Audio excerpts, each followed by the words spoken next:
Welcome to Cancer and Peace Moments. This is Peter. These moments are 15-minute clips of the larger episodes. Blessings. I used gratitude as a game changer, and I'll just lay that out now, I guess, right, Sean? Yeah. And really what had happened was, again, after this 14th C-change surgery, where I am in a place where medically I don't have any more options at that point. I'm looking at a 5% survival rate, 10-hour surgery with 3 surgeons. You've heard the story.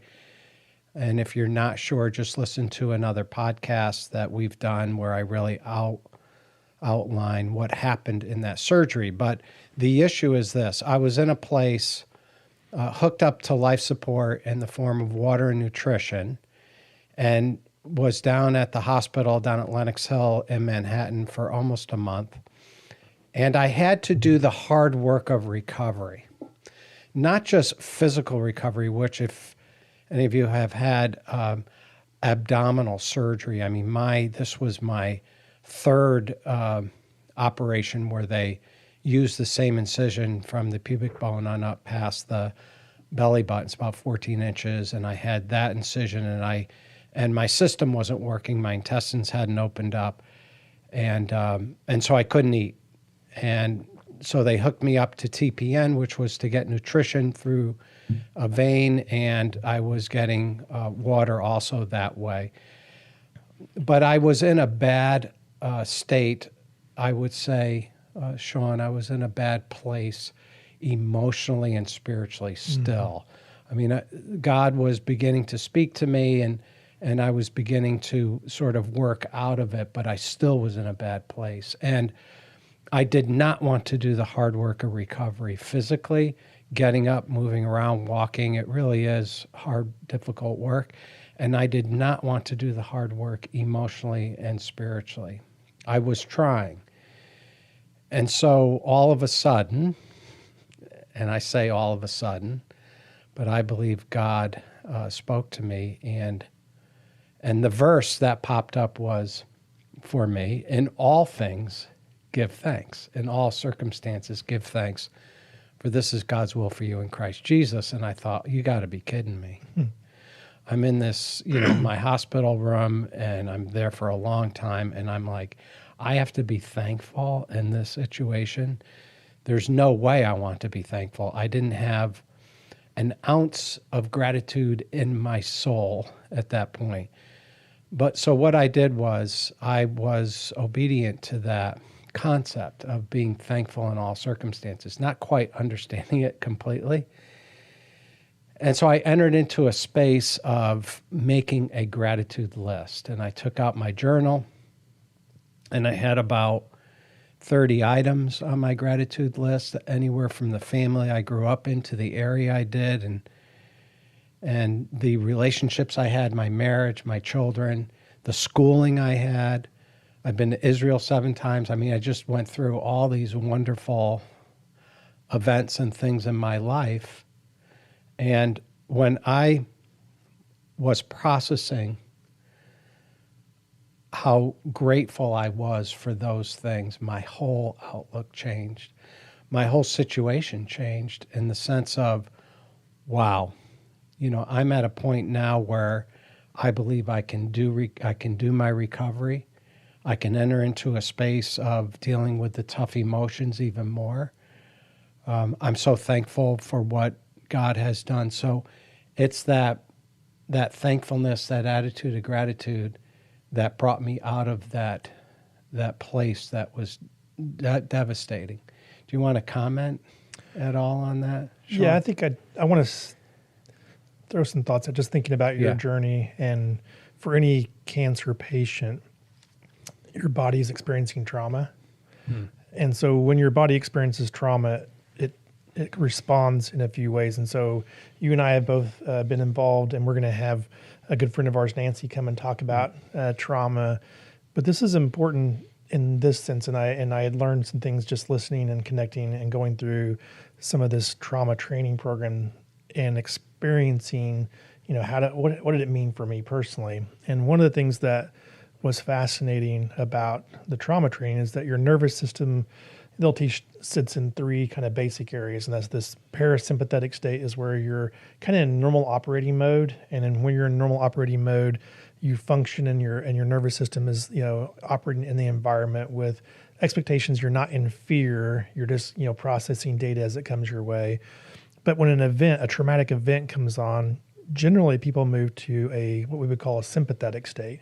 And that's where you have heightened adrenaline and your body is putting out hormonal responses, other types of responses that are causing you to be able to respond to danger and fear and the things that are around you. So this sympathetic state happens. And so whenever trauma comes, your body tries to respond and put itself, if you think about fear, it's fight or flight, are things that happen with the adrenaline.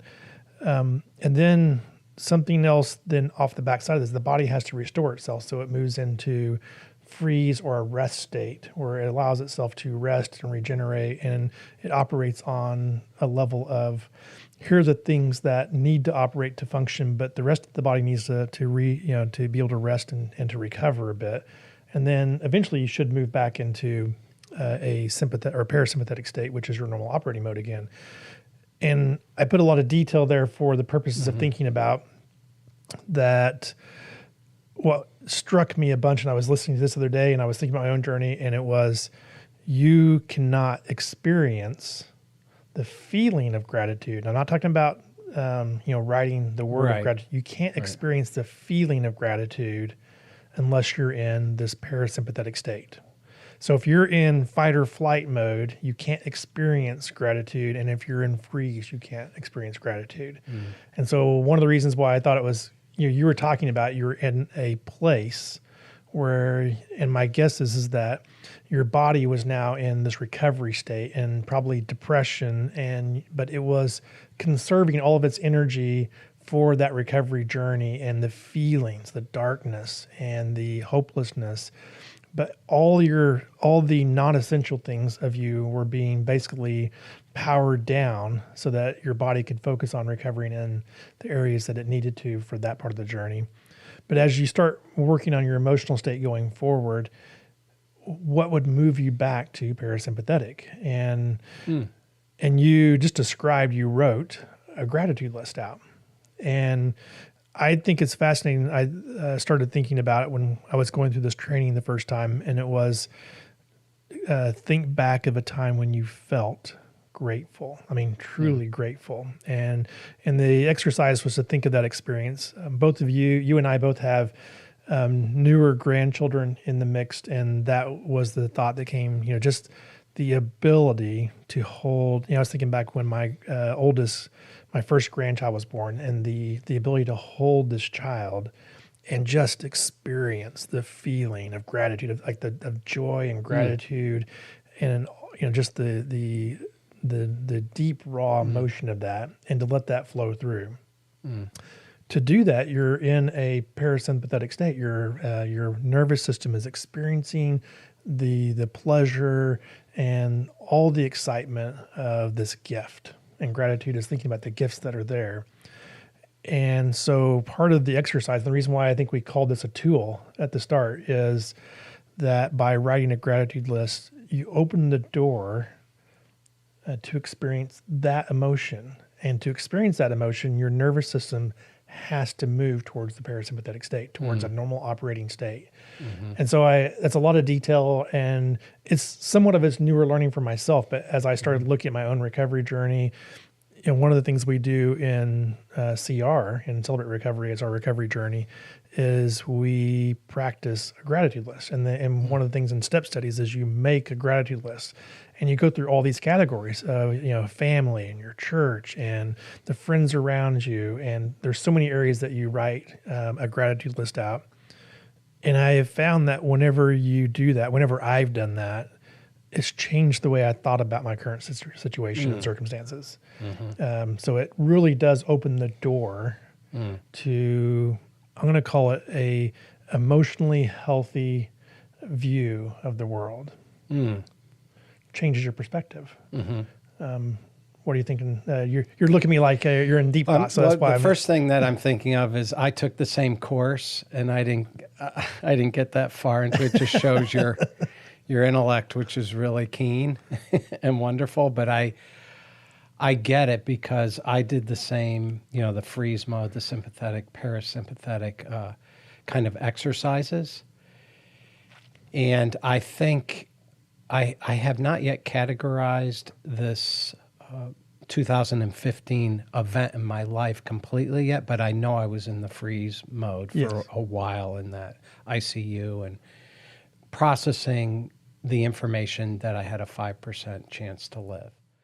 I know for me personally, I can't be in two places at one time. I can't be ungrateful and angry while at the same time joyful and grateful. I can't be those two things. I can only be one. Right. And so if you stay focused in one, you'll never experience the other. Right. Yeah. And I think the point you made earlier is critical. I had to go through the tough emotions of fear, anger, and sadness and ungratefulness and all that. That was part of the process of working into the place of then getting to gratitude. It's interesting too. I was thinking about being in the hospital and being at the point where I could do a gratitude list and then beginning to feel joy and tranquility and peace from doing that gratitude list. And I remember thinking to myself, Peter, you have a 95% chance to pass right now. And my faith tells me that, and my experience within my soul and my spirit tells me that I have an afterlife coming. And it's going to be an incredible afterlife with my higher power, Jesus Christ. And so it was like, wow, I had gratitude that I had that future coming. And I remember saying, okay, Peter, let's do this recovery. Let's right now make a decision. For whatever time you have left, we're going to do a quality of life time. We're going to speak into our kids' lives, my kids' lives, about going through a tough situation. And we're going to do this with my personal relationship with my higher power. You know what I mean? Energized. Yeah, you're energizing into my mind. It's this idea of even in the worst diagnosis, you're still given a gift, which is slightly different than what we would normally think about, but you've been given the gift of an opportunity to go say all the things that, it's not as if you were just taken out by a car and you never get a chance to share these things. You've been given an opportunity to go out now and to give those messages that you gave to your kids. Right. You're given the opportunity to restore relationships. Right. You've been given a gift of some notice that time may be short. Mm-hmm. But there's still an opportunity that's in front of you. You can be grateful for the opportunity and the life that you have even now in this moment, because that's all any one of us have is the very next moment. Right. And there's so many places to be grateful that it feels like you might be ungrateful. But what I see that God's done in your life through your cancer journey is he's given you an opportunity to embrace all the gifts that are on the backside of that. And they aren't the gifts that you would normally think of. The pain's not a gift. Right, but the gifts of the relationship with your children, the gifts of sharing the journey with others, and so many of the pain and all the transformation that's been taking in your life along that. Those are massive gifts. I mean, I've said in my book and that I'm not grateful for cancer and for the cancer, but I'm grateful in how my higher power partnered with me and really transformed my life through this journey. I wouldn't know my higher power in the same way that I know him now if I hadn't been through this journey, and I'm thankful for that. That's always been the bizarre. When you said to me, "I wouldn't have it any other way," oh man, that's a big statement. I mean, I know that you're not grateful for cancer. Right. None of us are. But well, let me put it this way. In 2005, when I had my first surgery at Memorial Sloan, I was down there 3 weeks, whatever. And I remember, 43 years of age, busy attorney, 6 kids. I remember getting up and looking at myself in the mirror with, I was gaunt. I had lost 30 pounds, had my gown on. And I remember saying, there is no other place I would rather be than right here, right now, because God's presence was so thick in that place and on my life. And I thought, I've never felt this before. And I was like, wow, I'm not grateful for the cancer, for what's going on, but boy, am I grateful for this deep revelation, for this deeper time with the Lord, you know? You're describing the greatest gift we can get right now with God is intimacy with Him. Mm-hmm. And when you were brought into that, no matter what the tool was, you can now look past that tool, that circumstance, the disease, and look at, but there's intimacy with God. And that's really what I think a gratitude list does, is it starts focusing on what's important, what's really important. And when you start doing that, I think there's a healing aspect to that. And I'm not saying that it heals your cancer. That's not my point. But it's a emotional and spiritual healing that's taking place. And that moves you towards peace, because once you're able to focus on what's really important, I think there's peace in the backside of that. Because that's what I heard you just talking about is you started looking at, hey, my future is solid, it's stable. And by going through this, I can experience intimacy, which all of us, when we're truly honest, want deep intimacy in our life. Thank you for listening. Have a great day. Blessings.